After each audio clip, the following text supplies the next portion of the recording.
दोस्तों, मकान मालकिन अपना किराया लेने के लिए किराएदारों के पास जाती है और जब वो किराएदारों के पास जाती है और किराया मांगने लगती है और तभी किराएदार पति और पत्नी मिलकर उस मकान मालकिन की हत्या कर देते हैं।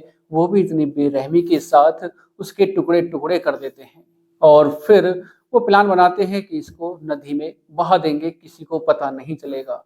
लेकिन खुलासा हो जाता है और जब पुलिस खुलासा करती है तो सब हैरान हो जाते हैं, सब सोचने और समझने के लिए मजबूर हो जाते हैं कि आखिर कोई ऐसा कैसे कर सकता है। तो दोस्तों, जानते हैं पूरी कहानी को इस वीडियो के माध्यम से। अगर आप चैनल पर पहली बार हैं, चैनल को सब्सक्राइब करें, वीडियो को लाइक करें, शेयर करें और कमेंट करें, बेल आइकन जरूर दबाएं, जिससे कि मेरे आने वाली हर एक वीडियो आप तक पहुंच सके और आप क्राइम से रूबरू हो सकें।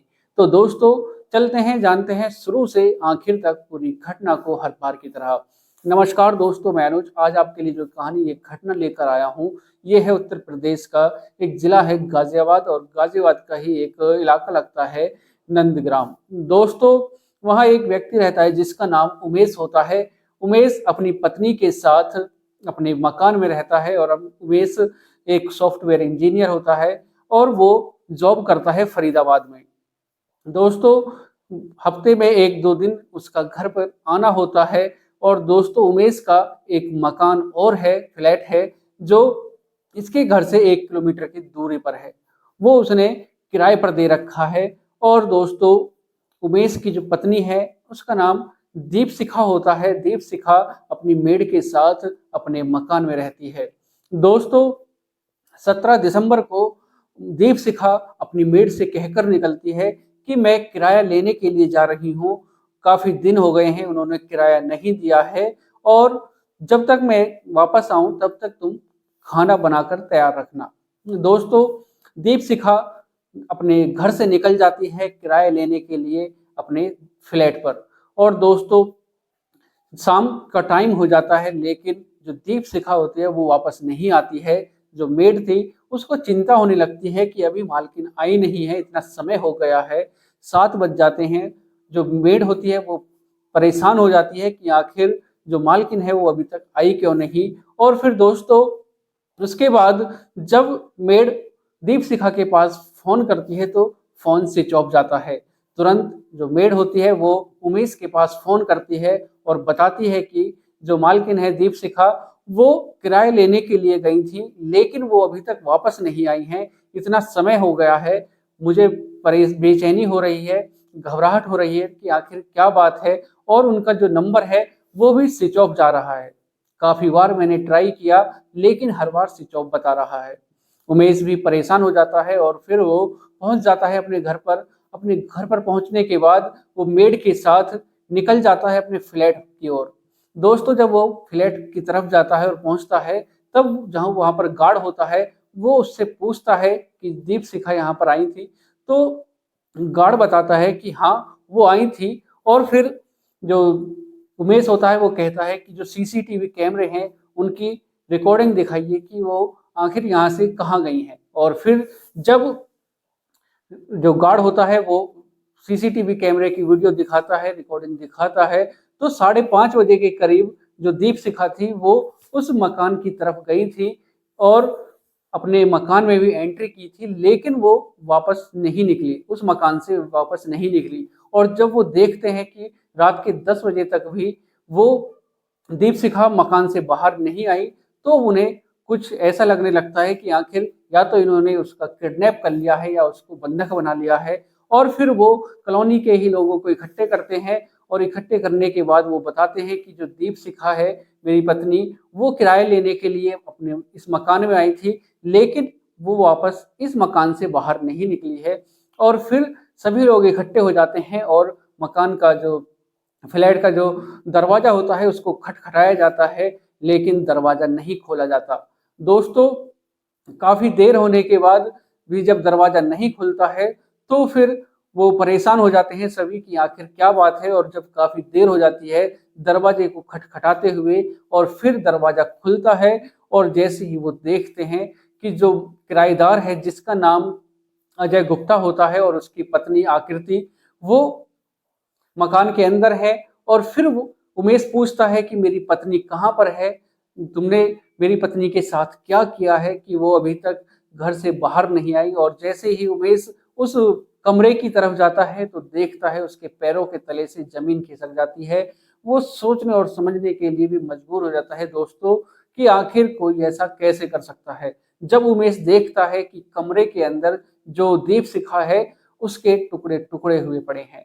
दोस्तों वहां पर देखा जाता है कि एक आरी भी रखी है और जो इलेक्ट्रिक आरी जो होती है वो भी वहां पर खून से सनी हुई पड़ी है। और जैसे ही वो देखते हैं और जो आसपास की जो कॉलोनी के जो लोग थे वो उस कमरे के अंदर जाते हैं तो कुछ लोग तो बेहोश हो जाते हैं, किसी को उल्टी भी आने लगती है कि वहां उस कमरे के अंदर खून ही खून था।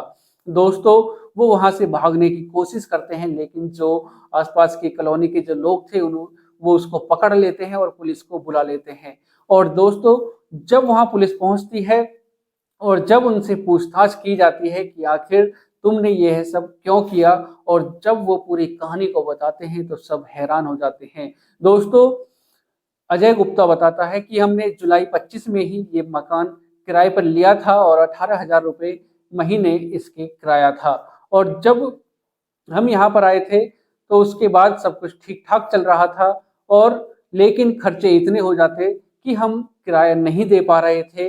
सभी पैसा ऐसे ही उठता चला जाता और हर महीने ये मकान मालकिन जब भी आती तो हमको खूब खरी खोटी सुना कर जाती और सबके सामने बेइज्जती करके जाती। और उसके बाद 3-4 महीने बीत जाते हैं लेकिन हम किराया नहीं दे पाते हैं।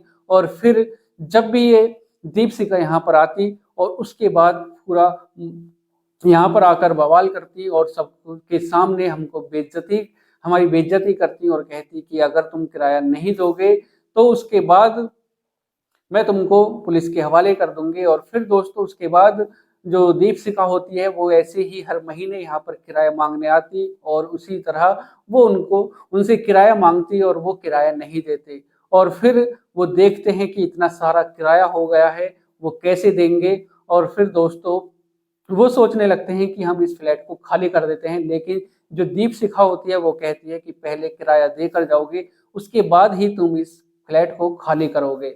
और फिर अब से 4-5 दिन पहले वो फिर प्लान बनाते हैं कि किस प्रकार अगर ये किराया मांगने आती है तो किस प्रकार इसको रास्ते से हटाना होगा और फिर उसके बाद हम इसका क्या करेंगे। दोस्तों वो प्लान बनाते हैं कि जब भी वो किराया लेने आएगी और उसके बाद हम उसके टुकड़े टुकड़े करके बोरी में उसको भरकर जो नदी है, गंग नहर है, उसमें बहा देंगे। और दोस्तों उसी प्रकार जैसे उन्होंने प्लान बनाया था। और जब दीपशिखा किराया मांगने के लिए 17 दिसंबर को आती है और फिर उसके बाद जो आकृति का पति होता है वो उसके ऊपर वार करता है और वार करने के बाद दीपशिखा गिर जाती है और फिर वो उसके टुकड़े टुकड़े कर देते हैं। और जब वो उसके टुकड़े कर ही रहे थे तभी वहां पर उमेश, उसकी मेड और जो कॉलोनी के लोग होते हैं वो पहुंच जाते हैं और वो उसको नदी में फेंक नहीं पाते हैं। दोस्तों जब वो पूरी कहानी को बताते हैं कि इस वजह से हमने इसकी हत्या की, इसके टुकड़े किए, दोस्तों सब हैरान हो जाते हैं, सब सोचने और समझने के लिए मजबूर हो जाते हैं कि आखिर कोई ऐसा कैसे कर सकता है। मकान मालकिन अपना किराया लेने के लिए गई थी और किराएदार ने उसकी ही टुकड़े टुकड़े करके नदी में बहाने का प्लान बना लिया और उसके टुकड़े टुकड़े कर दिए। तो दोस्तों आज की जो ये कहानी है इसको सुनाने का उद्देश्य किसी को परेशान करना नहीं, किसी का दिल दुखाना नहीं, बल्कि आपको जागरूक करना है, सचेत करना है, सावधान करना है। सतर्क रहें, सावधान रहें, सुरक्षित रहें। मिलते हैं एक और घटना के साथ। आज के लिए सिर्फ इतना ही। चैनल पर अगर आप पहली बार हैं चैनल को सब्सक्राइब करें, वीडियो को लाइक करें, शेयर करें और कमेंट करें। बेल आइकन जरूर दबाएं जिससे कि मेरे आने वाली हर एक वीडियो आप तक पहुंच सके और आप क्राइम से रूबरू हो सकें। तो दोस्तों मिलते हैं एक और घटना के साथ। नमस्कार, जय श्री श्याम।